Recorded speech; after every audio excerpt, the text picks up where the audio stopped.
Hi friend, good afternoon. This is Ravi and watching my to Z study.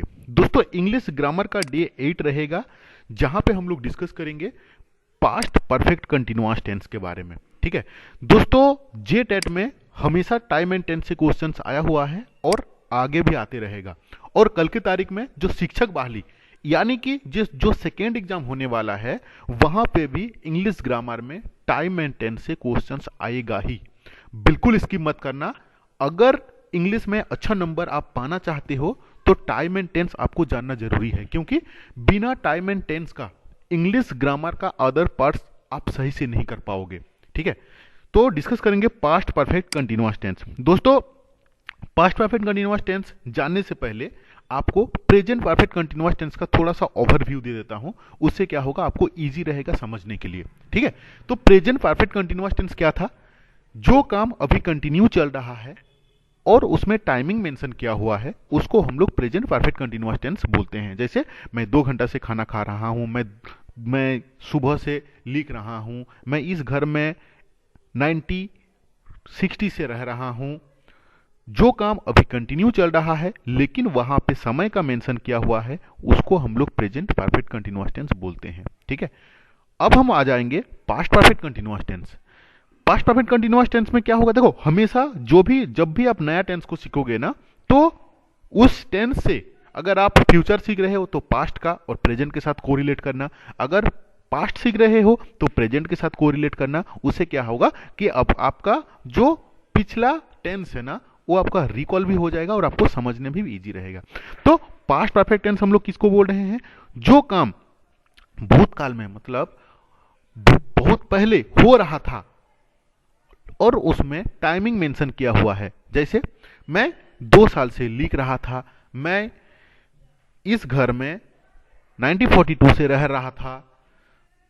जो काम अतीत समय पे चल रहा था लेकिन वहां पे टाइमिंग का मेंशन किया हुआ है, उसको हम लोग पास्ट परफेक्ट टेंस बोलते हैं। मैं इस कॉलेज में 4 साल से पढ़ रहा था। मिस्टर राम दैट कॉलेज में 10 साल से पढ़ा रहे थे। जो काम अतीत में हो रहा था और उसमें अगर टाइमिंग मेंशन किया हुआ हो, उसको हम लोग पास्ट परफेक्ट कंटिन्यूअस टेंस बोलते हैं। दोस्तों, क्वेश्चन ये आता है कि क्वेश्चन कैसे पूछेगा जेटेट में। आपको सिंपल सा एक सेंटेंस दे देगा और आपको बोलेगा कि ये कौन सा टेंस में आता है। तो अगर आप उस टेंस का स्ट्रक्चर नहीं जानते हैं, सेंटेंस फॉर्मेटिंग नहीं जानते हैं, तो आप आइडेंटिफाई नहीं कर पाओगे कि कौन सा टेंस से ये पूछा गया है। ठीक है ना, जैसे 2016 में 23 नंबर क्वेश्चन से हम लोग को पूछा था फ्यूचर परफेक्ट टेंस से। ठीक है, तो जिस लड़का का फ्यूचर परफेक्ट टेंस का कॉन्सेप्ट क्लियर था, स्ट्रक्चर क्लियर था, वो तुरंत देख के बता देगा कि नहीं, ये सेंटेंस जो है फ्यूचर परफेक्ट टेंस का है।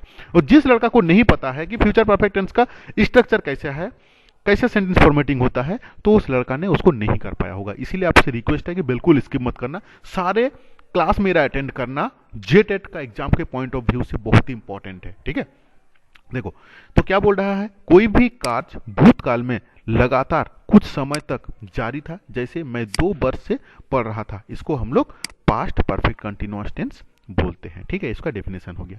देखो, हर एक टेंस का ना एक स्ट्रक्चर होता है जिसको हमको देख के पकड़ना पड़ता है कि कौन सा टेंस में आता है। ठीक है, इसमें क्या होगा, सब्जेक्ट रहेगा प्लस हैड। दोस्तों, हैड एक ऐसा ऑक्सिलरी वर्ब है जो कि जैसे हैव हैज रहता तो इसमें कंफ्यूजन रहता कि हैव कहां लगेगा, हैज कहां लगेगा। ठीक है ना, लेकिन पास्ट परफेक्ट कंटिन्यूअस टेंस में हेड का यूज होगा और हेड जो है आपका हर एक जगह में लगेगा। मतलब first person singular number plural number, second person singular number plural number, third person singular number plural number. ठीक है, हर एक जगह में आपका हेड ही लगेगा। हेड के साथ में बीन लगेगा, वर्ब के साथ में आईएनजी लगेगा और एक सिंस और फॉर। आशा करता हूं कि आप मेरा प्रेजेंट परफेक्ट कंटिन्यूअस टेंस का वीडियो देखे हुए हैं, वहां पे सिंस और फॉर के बारे में बहुत अच्छी तरीके से समझाया हूं। ठीक है, और साथ में आपका लगेगा ऑब्जेक्ट। ठीक है, फिर भी थोड़ा सा रिकॉल करा देता हूं कि सिंस और फॉर का यूज कहां है। जहां पे निश्चित समय के लिए रहेगा, पॉइंट ऑफ टाइमिंग रहेगा, वहां पे सिंस का यूज होता है। मतलब क्या है, अगर बोल दिया कि मैं सुबह से लिख रहा हूं, इतना बजे से, मैं 2 बजे से खाना खा रहा था, मैं इस घर में इतना साल से स्कूल में पढ़ रहा था, मंगलवार से, टाइमिंग जो है ना, पॉइंट ऑफ टाइमिंग रहेगा, एक निश्चित समय रहेगा। जहां पे निश्चित समय रहेगा वहां पे सिंस रहेगा, और जहां पे समय का अवधि दिया रहेगा पीरियड ऑफ टाइम के लिए, क्या लगेगा, फॉर लगेगा। जैसे 2 दिन से, 5 महीना से, 6 घंटा से, इस टाइमिंग का कोई फिक्स टाइमिंग नहीं है, तो पीरियड ऑफ टाइमिंग के लिए फॉर का यूज होता है और सिंस होता है आपका पॉइंट ऑफ टाइमिंग के लिए। ठीक है दोस्तों, बिल्कुल स्किप मत करना, सारा चीज ध्यान से सुनना। जब तक टेंथ नहीं जानोगे ना तो इंग्लिश ग्रामर का आप कुछ नहीं जानते हो। इसको बैकबोन बोला जाता है। इस टेंस के बाद हम लोग अदर पार्ट्स को स्टार्ट करेंगे इंग्लिश ग्रामर में, जितना भी है सारे चीज को यार हम इस चैनल पे आपको जे टेट का कंप्लीट सिलेबस का एक एक चैप्टर का एक एक यूनिट मिलेगा। ठीक है, बिल्कुल मेरे साथ जुड़े रहिए, लाइक कीजिए और कमेंट कीजिए। आप लोग लाइक नहीं करते हो, कमेंट नहीं करते हो, दुख लगता है मुझे कि इतना मेहनत करता हूं आप लोगों के लिए और रिजल्ट में मुझे कुछ नहीं मिलता है। ठीक है, देखो अभी हम लोग कुछ एग्जाम्पल ले लेते हैं। एग्जाम्पल में लेने से आपको ज्यादा समझ में आएगा। एग्जाम्पल क्या है, मैं 2 घंटे से एक पत्र लिख रहा था।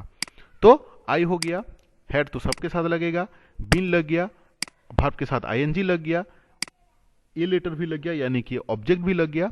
अब यहाँ पे फॉर 2 आवर, फॉर 2 आवर क्यों लगेगा, क्योंकि यहाँ पे कोई निश्चित समय नहीं है। 2 घंटा कब से है, कब से कब। अगर ये बोल देता कि इतना बजे से लेके इतना बजे तक, तब सीन्स का होता, क्योंकि वहां पे टाइमिंग निश्चित था।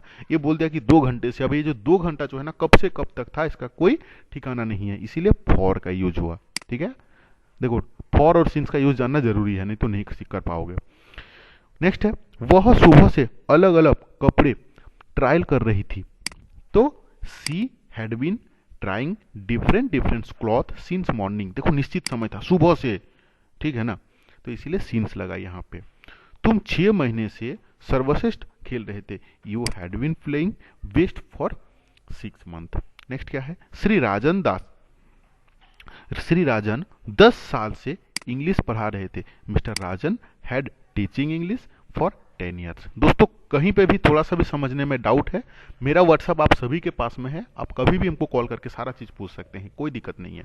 कमेंट करके पूछिए, मुझे व्हाट्सअप कीजिए, मैं सारा चीज का क्लियरिटी दे दूंगा। ठीक है, श्री राजन 95 से इस कॉलेज में पढ़ा रहे थे। तो mister Rajan had teaching in this college since 1950, मतलब एक निश्चित समय था इसीलिए।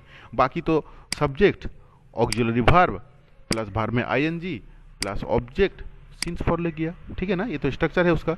नेक्स्ट है, वह 6 साल से गूगल में काम कर रहा था। He had been working in Google for 6 year.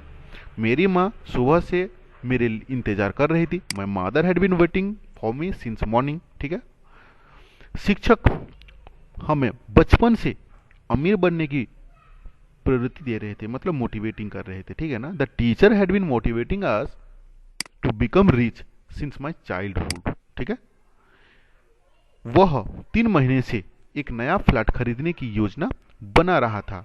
They had been planning to buy a new flat for 3 month. For क्यों लगा यहाँ पे, क्योंकि 3 मंथ का कोई टाइम टेबल नहीं है। अगर ये बोल देता कि जनवरी से ये लोग प्लानिंग कर रहा था, तो वहां पे सीन्स हो जाता, पर्टिकुलर टाइमिंग हो जाता। मार्क तब से प्रोग्रामिंग कर रहा था जब वो 10 वर्ष का था। Mark had been programming since when he was 10 years old. ठीक है, तो आशा करता हूं कि पास्ट परफेक्ट कंटिन्यूअस टेंस आप सीख गए हैं। Thank you for watching this video.